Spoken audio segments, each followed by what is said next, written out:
Begira ekingo digu gorko elkarrizketaren tarteari baita ere, gaur Euskal Herria Bilduko bozera malea legebiltzarrean, Maialen Iriarte, egunon. Egunon, eskerrik asko. Bai, eskerrik asko zuri, Euskal Telebistara hurbiltzeagatik, 25. urte urren honen inguruan, duela 25 urte zeuden eztabaidak ere lehen lerrora ekarri ditugulako berriz ere, baina bada lerroburu nagusi bat, ezta? Xira batean zegoen beldurra New Yorkeko museoaren itzalpean geratuko zen Bilbokoa, aurten Bilbokoak, New Yorkekoak baino, bisitari gehiago izango dituela. Begira, 25 urte urrena ospatzeko, nik esango nukena da zorionak eman behar zaizkiola museoari, eta batez ere atzera begira baino aurrera begira jarri behar dugula. Eta aurrera begira, museo horrek zer ekarpen gehiago egin ditzaken bai Bilbori orain arte egin dizkion bezala, eta zer ekarpen gehiago egin ditzaizkioken euskal kulturari. Esaten ari gera euskal artistek toki gehiago izango dutela, hausnarketak eta iritziak partekatzea iruditzen zait beti ona dela, agian Iñaki Galdosek esaten zuen bezala jakin beharko dugu hausnarketa horiek eta kritika horiek eta ditugun iritziak nolabait enkauzatzen, ezta? Baina etorkizunari begiratzea da tokatzen zaiguna, eta gaur zorionak ematea. Etorkizunera begira baita ere badakigu legebiltzarrean izango dela hizketa gai nagusia datorren astetik aurrera aurrekontuena, dagoeneko ez baldin bada, hilaren 25ean, Azpiazu sailburuak aurkeztea espero da gobernu bileraren ostean. Ze borondate uste duzu izango duela Jaurlaritzak zentzu horretan negoziatzeko eta Euskal Herria Bildurekin akordio batera iristeko? Abiatzeko esango dizut gaur bertan guk Azpiazu sailburuari gutun bat bidatiliko diogula, iruditzen zaigulako ostegunean aurrekontuak onetsi aurretik, taldeekin hitz egin beharko lukeela, bai behintzat Euskal Herria Bildurekin, berak uztailean adierazi zuen hori egingo zuela, gaur daño ez dugu horren berri izan, eta guk nahiko genuke, eskuartean dugunaren inguruan hitz egin. Euskal Herria Bildu ongizate egitun bat ere aurkeztu dio herri honi, eta nik joan den ostiralean kontrol plenoan lehendakariari esan nion bezala, iruditzen zait horrek ere izan behar duela hausnarketa eta eztabaidarako beste elementu bat, ezta? Dutarik gabe, negoziaketa bat egiten denean, norberak gauza batzuk alde batera utzi behar ditu, baina horixe ere esaten nion elkarrizketa eta negoziazioa jaso, eman jaso, egin beharreko ariketa bat da, baldin eta gainera lehendakariak esan zuen bezala aurrekontu hauek herri itun bezala ikusten dituen. Eta guk uste dugu badaudela momentu honetan errealitate batzuk inapelableak direnak, ukaezinak direnak, begiratu behar diegu zerbitzu publikoen degradazioari, osakidetzari kasu, begiratu behar diegu etxe bizitzaren prezioari, eta prezioiek mugatu egin behar dira, begiratu egin behar diogu gure industriari eta zentzu horretan gertatu direnak eta gertatu diren deserrotzeak gelditzeko bideak jarri eta agian nahikoa atenditu ez ditugun enpresa txiki eta ertainei erantzuna eman behar diogu. Energiaren prezioa eta inflazioa haina handia den honetan herritarrei erantzunak eman behar dizkiegu, zaintzari buruz hitz egin behar dugu, ze zaintza erdigunean jartzea askotan paperean jartzen da, baina gero ahaztu egiten zaigu, ezta? Ahazten zaigun bezala sarri askotan esaten dugunean aurrekontu hauek izan behar dutela inor atzean ez usteko. Paperak dana aguantatzen du, baina egin dezagun inor atzean ez usteko moduko eztabaida bat, hausnarketa bat eta aurrekontu batzuk, ez? Eta horren arira hitz egingo dugu agian aurrerago, baina atzo nazioarteko pobreziaren eguna izan zen, eta uste dut datuak esanguratsuak direla, eta hartu beharreko neurri buruz ere, berandu baino lehen urratsak eman beharrean gaudela. Ostiraleko kontrol saioan lehendakariak ala ere proposamen horri etzizkion ateak itxi, ezta? Berriz ere bilduta elkarrizketarako bintzat presta agertu zen. Zakit borondate hori nahikoa den, urratsik eman ote den, oraindik aste artea bada ere. Aurrekontuen inguruan esan da bezala gutuna helaraziko diogu Azpiazu sailburuari, eta ongizate ituna hitz egiteko, nik uste dut tarte bat hartu beharko genukeela, ezta? Uste dut momentu oso konplexu bat bizi dugula, bai kanpotik datozkigun edo kanpoko eragileak kontutan hartzen baldin baditugu, baina baita herri honek ere aurretik bazituen eta berariaz badituen erronka batzuri erantzun egin behar diegulako. Eta uste dut horren guztiaren aurrean behar ditugula berehalako erantzunak, baina baita ere herri hau ikusi eta herri bezala estrukturalki ze urrats eman behar ditugun hausnarketa bat eman behar dugula, eta hausnarketa konpartitu batera iritsi beharko genukela. Ez alderdi politikoen artean bakarrik, ez instituzioen artean bakarrik, uste dut herri honetako beste eragileekin batera, eta baita herritarrekin batera, ez da?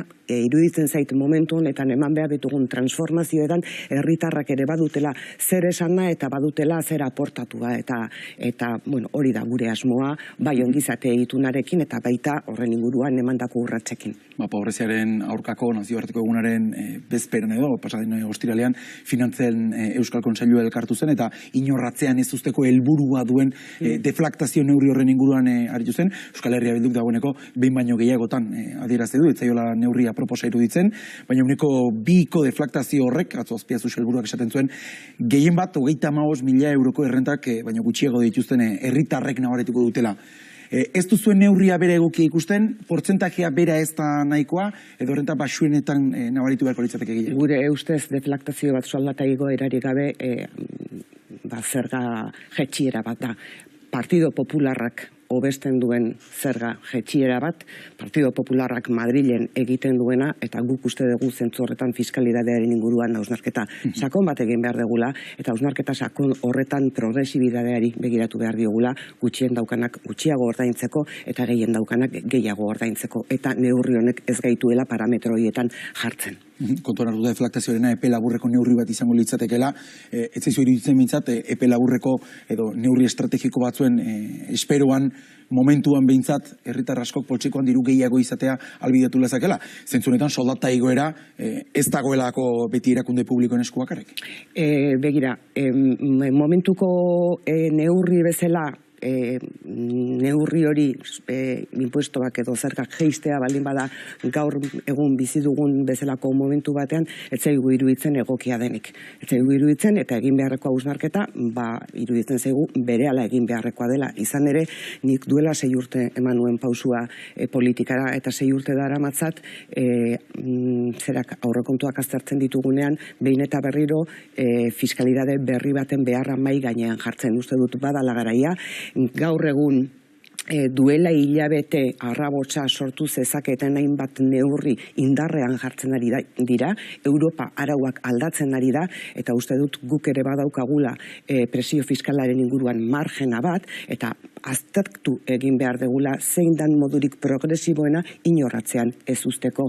Ze pobreziaren datuak, lehen aipatu dezun bezala, atzo nazioarteko pobreziaren eguna izan zelarik, pobreziaren datuak benetan jartzen gaituzte bi abiaduratako gizarte edo jendarte baterantzako bidean. Eta hori uste dut nik oso arriskutsua dela. Nik atzo batetik entzunun Ramon Ibeas Caritaseko ordezkaria Euskadi Irratian, baina bestalde hainbat eta hainbat eragilek kalera atera zidan, esanaz, nahi eta nahi ez errotikako neurriak hartu behar direla. Baina ez horiek bakarrik ere, Arartekoak berak esan zuen, egoera arduragarria dela, eta neurri estrukturalak hartu behar direla zentzu horretan. Kohesio hori, gizarte kohesio hori hautsiko ez badugu, gizarte arrakala bat egingo ez balin badugu. Orain baino lehen lortu dugu Araba, Bizkaia eta Gipuzkoan, Euskal Herri osoan esango nuke ez horretara jaustea, eta nik uste dut errotikako neurriak behar ditugula egoera, abixatzen ari zegoen egoera hori, gertatu baino lehen irauli alizateko. Baina justu gutxiengo diru sarreren lege proiektuaren inguruko akordio baten berri ere izan dugu, Elkarrekin Podemosek egindako aldaketak nolabait Jaurlaritzari ondo iruditu zaizkiolako, tartean bada, adina jeistearen, Euskal Herria Bilduk egindako proposamen bat, oraindik hala ere 8,5ko igoera hori ez dela nahikoa esan duzu behin baino gehiagotan. Azken orduetan, Alderdi Popularreko Garrido Andrearen balorazioa entzun dugu, eta atzo legebiltzarrean esan dako entzun dugu. Un horizonte de inserción laboral, porque el sistema, tal y como lo entendemos nosotros, y no solo nosotros, sino con lo que tiene que ser el sistema, es un sistema que tiene que tener puerta de entrada y puerta de salida. Bueno, Partido Popularraren betiko mezua da, eta esango nuke gainera mezurik dotoreena dela, ez da? Ze askotan, kolektibo batzuk kriminalizatzeko joera ere erakusten duelako behin eta berriro. Elkarrekin Podemosekin egindako akordio horren inguruan 18 urtera jeistearena, letra txikia ere badu, ez dalako kasu guztietarako irekitzen neurri hori eta guk uste dugulako, kasu guztietarako iriki beharko litzatekeela. Zagite referentzia egiten diozune, Idoia Mendiak ondoren egin zuena azalpen horri, etzela emantzipazio errenta bat? Hori da, eta guk uste dugu zabaldu egin behar duela hain zuzen ere, eta baldintzari gabe 18 urteetara. Eta besteak beste, oso kontuan izan behar dugu zein dan Araba Bizkaia eta Gipuzkoako pobreziaren atalasa, eta pobrezia atalasa horretatik gain egon behar duela diru-sarrerak bermatzeko lege honek emango duen protekzioa, ezta? Egoera oso komplikatu bat bizi dugu, eta nik uste dut hauek direla hain zuzen ere neurri estrukturalak egoera hau irauli ahal izateko.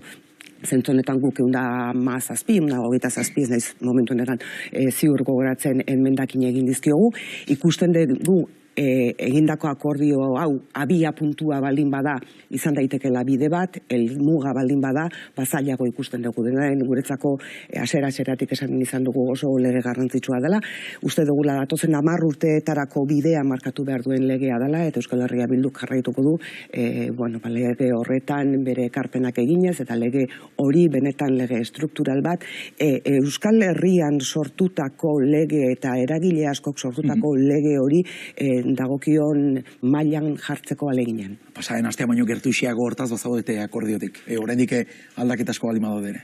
Gertuxiago esaten dizut, letra txikiak jartzen gaitu oso marko estatal batean, hemen ezin dezakeguna pentsatu da IMV-ren markoan erantzun genezakeenik, hain zuzen ere hemen esneak eta ez zuelako Extremaduran bezala balio, eta orduan uste dut abia puntu bezala, baina ekarpenak onartzen baldin badira, bide bat egiteko modua badagoela, baina bide horretan nik uste dut urrats garrantzitsuak eman beharko direla, bizi dugun egoera kontuan izan da.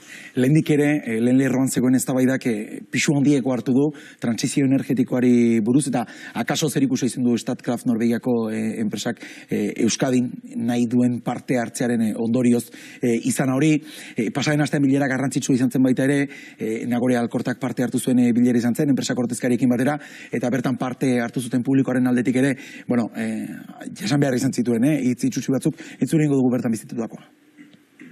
Arantxa Tapiai hortzak erakutsi zizkotzun bezalaxea, Arnaldo Otegi eta Mikel Otero ere erakutzi. Saiatzen egana energien gai hontan konponbide bat ematen, ezin deulako olako proiektu bat gure eskuta iristen ganin beste aldea bitu. Zer norabide hartu du eztabaida honek? Zer norabide hartu du, eztabaida komplikatu bat da, Azpeitin eta Euskal Herri guztian eta esango nuke mundu guztian. Gulako Azpeitiren ondoren beste herri batzuk iritsiko direla, baina akaso beste leku askotan izango den eztabaidaren abia puntu. Egoera honi ezin dizkiogu begiak itxi. Krisi klimatiko baten erdian gaude, ikusi dugu zer nolako ondorioak pairatzen hasi garen dagoeneko, eta beraz energia berriztagarrien bideari ezin diogu begirik itxi. Bai, egiten duguna da, herritarrekin konpartitu, herritarrei adierazi, zeintzuk diran eredu ezberdinak, eta iruditu zaiguna da, bai Statkraft ekarri duen eredu demokratikoagoa izan daitekeela, eta hori konpartitu nahi izan dugu herritarrekin. Oraindik ere oso hasiera puntu batean gaude, eta iruditzen zaigu oso garrantzitsua gobernatzeko moduan ere, eta eztabaida gobernatzeko moduan ere herritarrak erdian egotea. Hain zuzen ere, guztien artean egin beharreko prozesu bat izango delako, eta garrantzitsua delako herritarrak ere protagonista sentitzea egin beharreko aldaketa handi honetan. Iraultza esango nuke neurri batean, azkeneko urteetan munduan eta gurean batez ere oso atzeratuta egon gerelako zentzu honetan, egin beharreko urratsei dagokionez. Etorkizuneko asmoen inguruan galdetu behar dizut inondik ere, esan diguzulako, duela 6 urte eman zenuela politikarako saltoa, lehendakari gai ere izan zinen Euskal Herria Bilduren aldetik, eta orain Gipuzkoako foru aldundiko urrats hori eman duzu, zakit dagoeneko agenda osatzen ere hasia zaren, noiz emango duzun batetik besterako jauzi hori, prestaketa lanetan eta hasteko? Lehenik eta behin esan behar dudana da, gaur kaleratuko direla nire hautagaitzaren inguruan izan diren emaitzak, eta niri tokatzen zaidana dela momentu honetan bihotz-bihotzez eskerrak ematea nire alde apustu egin duen jendeari, eta baita Euskal Herria Bilduri erronka hortarako ni hautatu izanagatik, eta eskerrak eman nahi dizkiet ere, kalean arkitzen ditudan personei eta animoak eta ilusioa erakusten didaten guztiei.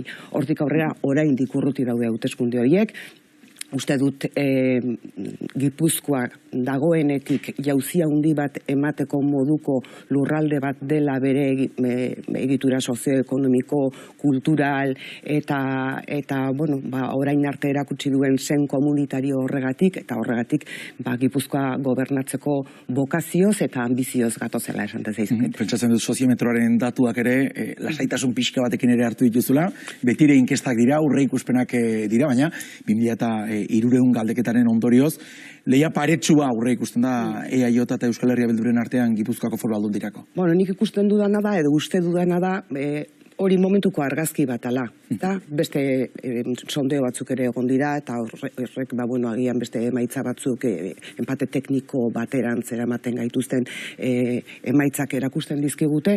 Guretzako garrantzitsua dena da, hauteskunde eta baita hauetan ere tendentzia, Euskal Herria Bildurekeko tendentzia, gorako tendentzia bat dela. Beraz, hori horrela ikusita, hilabete asko dauzkago aurretik, ni momentuz legebiltzarreko bozeramailean naiz hortxe ikusten den bezala, lanean jarrituko dut legebiltzarrean, lan asko dauzkagu esku artean besteak beste aurrekontuak momentu honetan, eta hortik aurrera, joango naiz Gipuzkoarako urratsa ematen, nola nahi ere, oso gertu jarraitu izan ditut Gipuzkoako gai horiek guztiak, ni legebiltzarrera Gipuzkoako zerrendaburua izan, eta Gipuzkoarra izateaz eta Donostiarra izateaz aparte, Gipuzkoa bihotz begietan daukadalako. Oraingoa, esango diguzu, ia Azpiazu sailburuak bidalitako kultunari erantzuten dion, zita horren berri emango diguzu, eta zorte hon, niri arte eskerrik asko. Eskerrik asko zuei, egunon.